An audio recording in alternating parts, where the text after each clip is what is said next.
ముఖ్యంగా మహారాష్ట్ర లాంటి పెద్ద రాష్ట్రంలో ఒక రకంగా చెప్పాలి అని అంటే బీజేపీ 50% ఓటింగ్ షేర్ అయితే తీసుకుంది. సో ఎంత కాదు అనుకున్నా కాంగ్రెస్ ఎందుకో అందుకోలేకపోతుంది. అక్కడున్న ప్లస్లు ఏంటి, మైనస్లు ఏంటి, ఎలా చూడాలంటారు? కాంగ్రెస్ పార్టీ ఇంకా చాలా మారాలి. ఎందుకంటే ప్రతిపక్షంగా ఉన్న ప్రతి అవకాశాన్ని అందిపుచ్చుకోవడమే ఒక పార్టీ చేసే విజయంలో. ఇప్పుడు జగన్మోహన్ రెడ్డి గారు చేసిన ప్రతి తప్పుని ఎస్టాబ్లిష్ చేసింది కాబట్టి తెలుగుదేశం భారీ విజయాన్ని సాధించింది. అట్లాంటి ఒక ప్రయత్నం కాంగ్రెస్ పార్టీ ఎక్కడా చేయట్లేదు.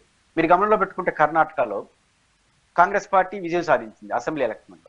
సరిగ్గా 6 నెలలకు సంవత్సరానికి లోక్సభ ఎన్నికలు వచ్చాయి, చెలికలు పడిపోయింది.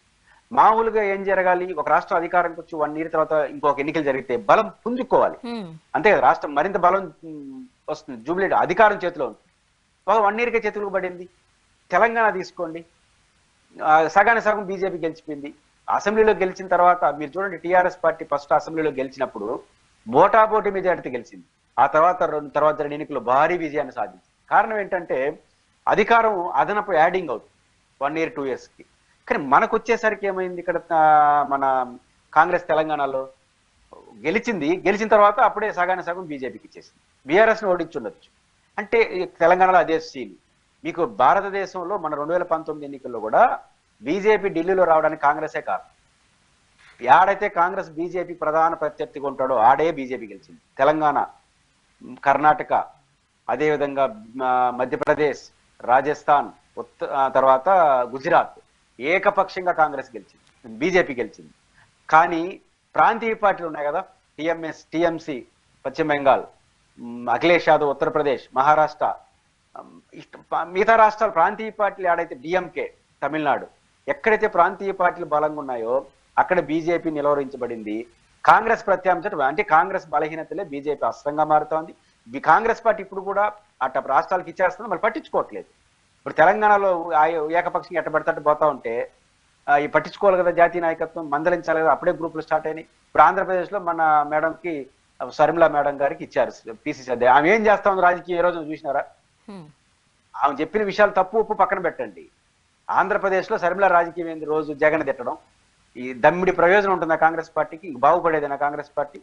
6 నెలలుగా ఆమె ఎన్నికల్లో ఓడిపోయినప్పటి నుంచి జగన్ తిట్టడమే పనిగా పెట్టుకుంది. ఆమె పర్సనల్ ఆస్తిగాదులన్నీ కాంగ్రెస్ అధ్యక్షులు మాట్లాడుతోంది. ఏ రోజైనా జాతీయ నాయకత్వం, తల్లి అది ప్రైవేటుగా చూసుకో, నువ్వు పిసిసి అధ్యక్షురాలివి, ఇండివిజువల్ కాదు, నువ్వు ఇట్లా మాట్లాడితే కాంగ్రెస్ నష్టం అని ఏ రోజని చెప్పిందా? వాళ్ళు చేసినా ఇంకా ఆమె పని ఆమె చేసుకొని పోతుంది.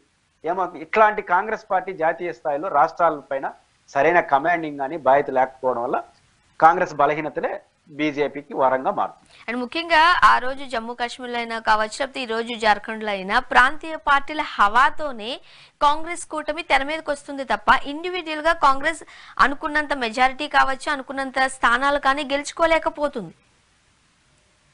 ఈ రోజు కూడా దేశవ్యాప్తంగా బీజేపీకి ప్రత్యామ్నాయంగా సవాలు ఇస్తా ఉండేది ప్రాంతీయ పార్టీలే తప్ప కాంగ్రెస్ పార్టీ ఇసరట్లేదు. ఇక్కడ బీహార్లో ప్రాంతీయ పార్టీ అండదండతో మంచి మెజారిటీ సాధించారు, ఉత్తరప్రదేశ్లో అట్లే సాధించారు, మహారాష్ట్రలో కూడా వాళ్ళు బాగున్నారు కూడా జరిగింది.